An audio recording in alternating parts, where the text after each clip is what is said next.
In this video, I'm going to show you how to replace the front lower ball joint on this Ford F-150. Let's get started.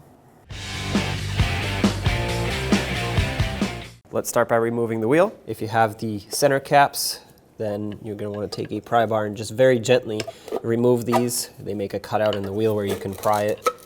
Take this off, and then use a 21mm socket and remove all of your lug nuts.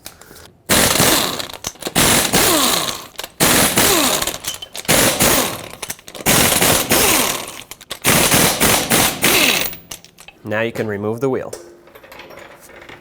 We're going to have to remove the axle nut. So take this little cap off, if you have four-wheel drive that is. If not, you can just skip this step. But basically, get a little chisel or a screwdriver, anything you have that'll get in here behind this lip and pull it off of the hub. Be somewhat gentle with it. You don't want to damage it too much. It will get a little bit damaged. That's unavoidable.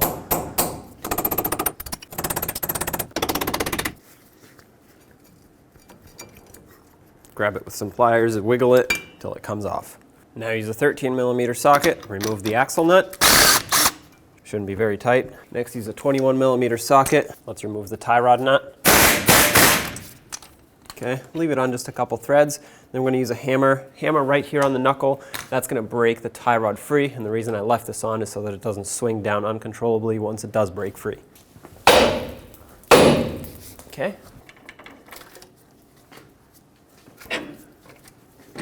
Pull the tie rod down and out, set it aside. I prefer to use a bungee cord and just tie it out of my way over here. Now I want to remove the caliper with bracket, the whole assembly, and I'm going to undo these two 18mm bolts. Don't touch these. These are for the wheel bearing. These right here are what hold the caliper and bracket onto the knuckle. But before we do that, let's just unclip a couple of these hoses and lines here. There's a vacuum hose if you have four-wheel drive. If not, you'll probably just have the ABS wire. So just unclip it off of the brake hose so that we can get more swing out of this caliper and the brake hose. And there we go, leave those aside. Now let's go back to our caliper bracket bolts. These are again 18mm. Okay, with this one loose, I'm going to start it back in a couple threads so that it can hold the caliper for me while I do the top one, because it is pretty heavy.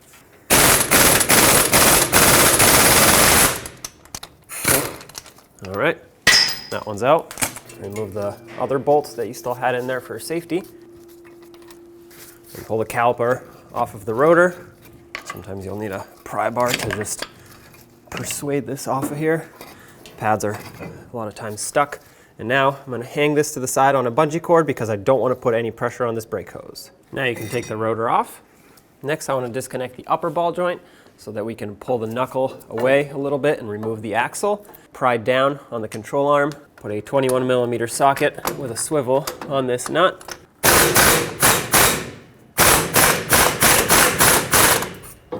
Okay, take that off. Leave it on just a few threads, just like for the tie rod, so that when we break it free, it doesn't come flying off. Take that pry bar off. That was there just to give us some leverage in case this did break free. Tap the knuckle right here.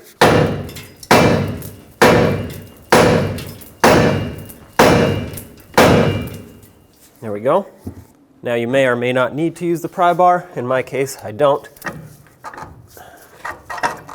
Pull this off, and as you pull the knuckle down, make sure the axle pushes through, just like so. Now we do still have the ABS wire and the vacuum hose connected, so at this point, let's disconnect those. For the vacuum hose, it's simple. On the back side, just wiggle it. It should pop right off. Set that aside. And for the ABS wire, there are two things we need to disconnect. One is this retainer for the wire that hooks it onto the brake hose bracket. And if you follow it up, it'll be clipped into the fender liner here. This is where the actual connector is. We'll have to pop this off. Pull the wire down a little bit. And now you should see the locking tab for the connector. Pull this out, pull the ABS wire down. It's a lot easier to do this than to disconnect it off of the hub. I like to wrap my ABS wire loosely around the hub. And the last thing we have to do is remove the lower ball joint nut off of the lower ball joint. This is a 24mm nut.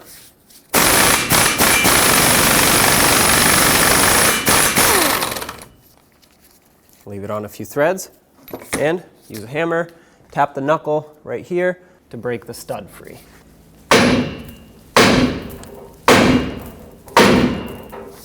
Now with that broken free, hold the knuckle, make sure you hold it well because it is heavy, and remove the nut. Slide this down, make sure the axle comes out at the same time, and there it is. Set this aside. To get the axle more out of your way, which we'll need to, just lift it up past the sway bar link, set it to the side like this, use the sway bar link to kind of prop it up into place. I've already sprayed this down with rust penetrant to hopefully help break it free. I'm going to clean off the area around it only because there's so much debris and I want to get a good look at this snap ring. I want to seat those snap ring pliers in there really well, because if you strip these out or break the snap ring, it's going to take a lot longer to get this out of here. And we do have to get it out of here in order to press the ball joint down and out. So now that this is all cleaned off, for the most part, grab some snap ring pliers, seat them in here, expand the snap ring. Oh, yep, careful because sometimes they go flying, but take it out of there. Give this another good cleaning here to remove any debris that could prevent this from not coming out. Now you have two options. You can either grab the ball joint press, which we will need anyway for reinstallation, or you can just grab a hammer, tap it down.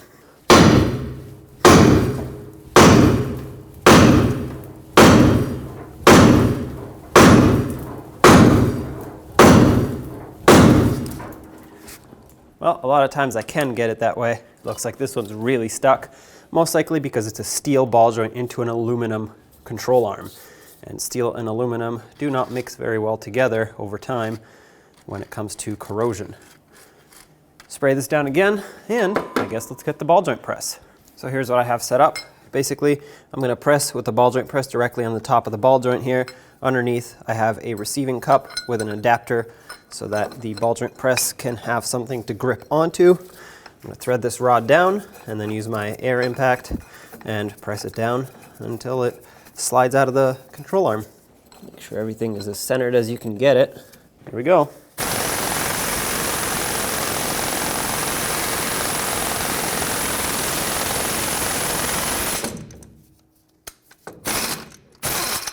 And there's your ball joint. I'm just going to take some sandpaper to clean up the corrosion in here.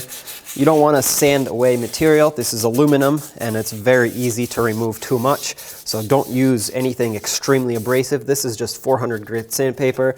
It's pretty fine. And I just want to scuff up the surface to get rid of that corrosion that was holding that ball joint on extra tight. And it's mainly on the upper and lower lip here. It's not so much in the middle. That looks good to me. Let's clean it off with some brake parts cleaner and a rag to prepare the surface for the new ball joint. Here's the new ball joint. What we need to do is actually remove this boot, because when we press it in, unlike pressing it out where we pressed here, we have to press on this steel lip over here. And as you can see, the boot comes in contact with it. And if you press directly on the boot, well, it's going to get damaged because the force will cut through it, and then this won't seal up, and then the boot will be no good. So to do that, let's remove everything that it comes with: new snap ring, castle nut, cotter pin, and now get a little pocket screwdriver, and I'll show you how to pry the boot off. Stick it in here, make sure it's small so you don't completely damage the surface. Once you get it in, gently pry a little bit, move to another spot, pry a little bit more, and it should start walking off. It basically has a lip in there that it's pressed onto. And if you go around enough times, it should pop off any second. And there we go. Now you can take it and slide it off. Make sure you don't get debris in here where the grease is. So here's my setup. I have the ball joint. I have a cup that fits perfectly over, and it even has a hole so that the ball joint press can sit right here and the stud can protrude through just a little bit. And then at the top, I'm going to use a flat cup that is larger than the hole to receive the ball joint, because it does stick out a little bit right where the snap ring is. When you set it up, just make sure it's as centered as possible. I put a little bit of anti-seize on here. Most of it will just get wiped off as it gets pressed in, but the little that remains is going to not only prevent it from seizing up there, but it'll also help it slide in a little easier. You definitely want to make sure that it's as centered as you can get it, like I said, because the aluminum control arm will get damaged if you start going in sideways, and then you'll need a new control arm. So that is set up. Let's press it in.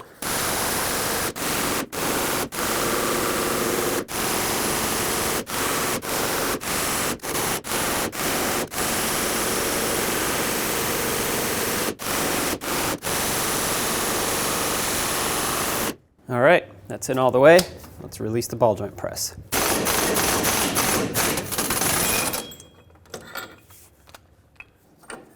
Okay, there we go.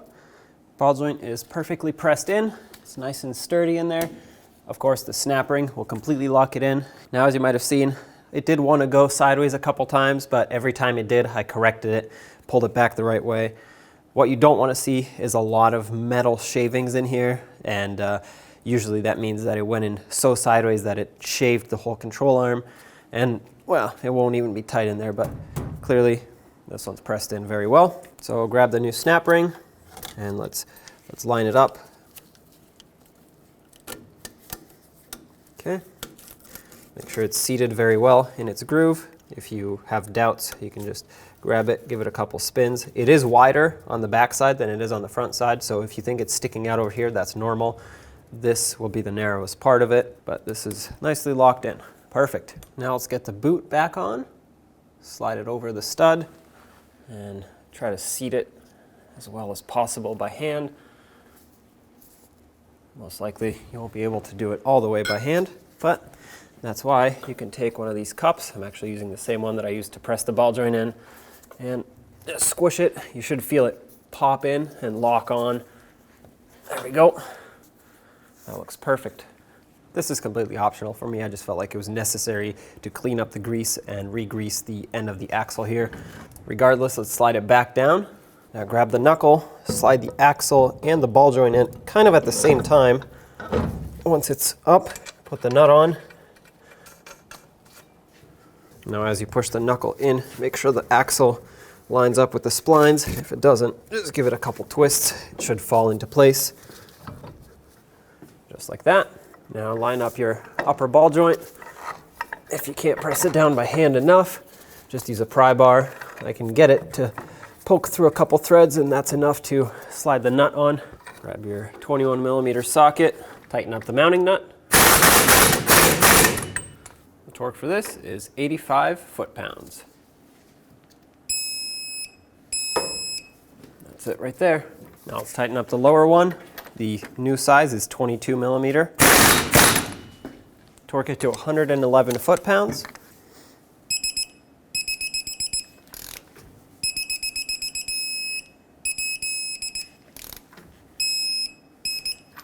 Now to be able to put the cotter pin through, you want to make sure you line up the hole in the castle nut with the hole in the stud.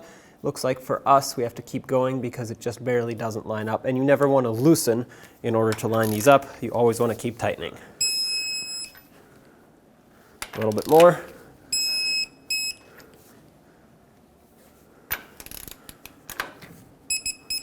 That looks perfect right there.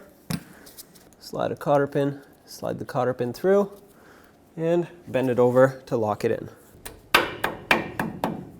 If your truck has it, don't forget to plug in the vacuum line for the four-wheel drive locking hub. Make sure it seats all the way down so that you can have four-wheel drive, otherwise you'll have a vacuum leak and it won't engage.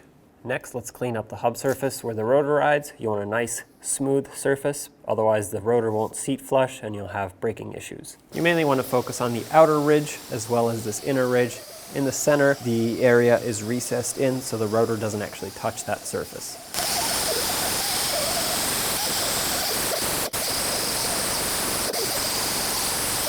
To get in between the lug studs, I'm just going to use a wire brush. This hub isn't too bad. It was just surface rust, but I didn't want to have it keep building up. So that's why I sanded it down. And you want to make sure you don't remove a lot of materials. So I used a very gentle sanding pad on my die grinder. I didn't use anything with a very coarse grit. You can just use a wire brush on the whole thing if you want to. That's totally fine.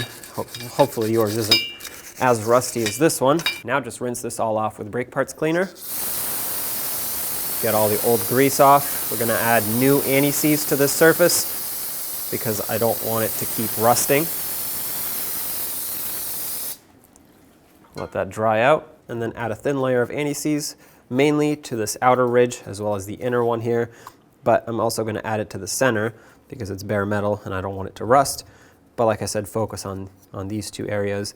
And you don't want to add too much, because if you add too much, it'll start flinging out as you drive. The rotor will squish it out and then it'll get on your brakes, and you want to avoid that.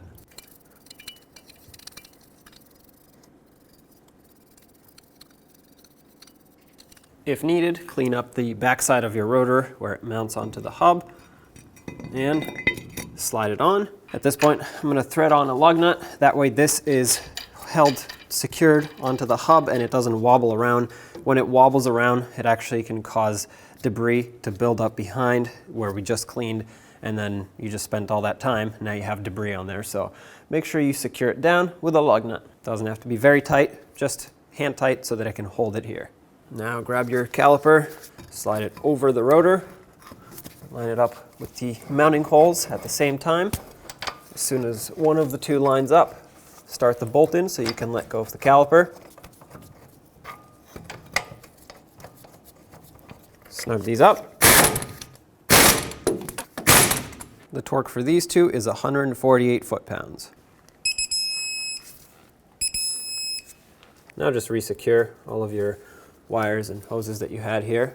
The ABS wire will go on the smaller of the two clips here, and the vacuum hose will go on the other side.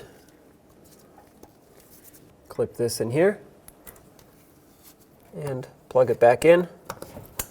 Make sure it clicks. We'll tuck it behind the fender liner and secure it to the actual fender liner with this retainer. Let's get the tie rod reconnected. Push that through, put the nut back on, and tighten it up. The torque for this is 85 foot-pounds. That's it right there. Put the axle nut back on, snug it up, and torque it to 25 foot-pounds. To hold the hub from spinning, I'm just going to use a pry bar between the studs. That's 25 right there. To give this cap the best chance it has of sealing up again, you could either use some grease like I did, or some RTV. Tap it back in place very gently. There you go. Wipe off any excess so it doesn't start flinging all over the place. Let's get the wheel back on. Start on all 6 of your lug nuts, bottom them out, and torque these in a cross pattern to 150 foot-pounds.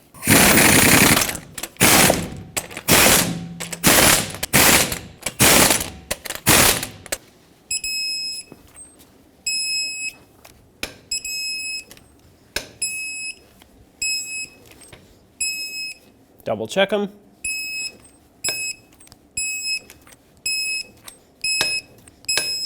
If you have the center caps or if you have hubcaps, go ahead and put them back on. And there you have it. Take it for a road test.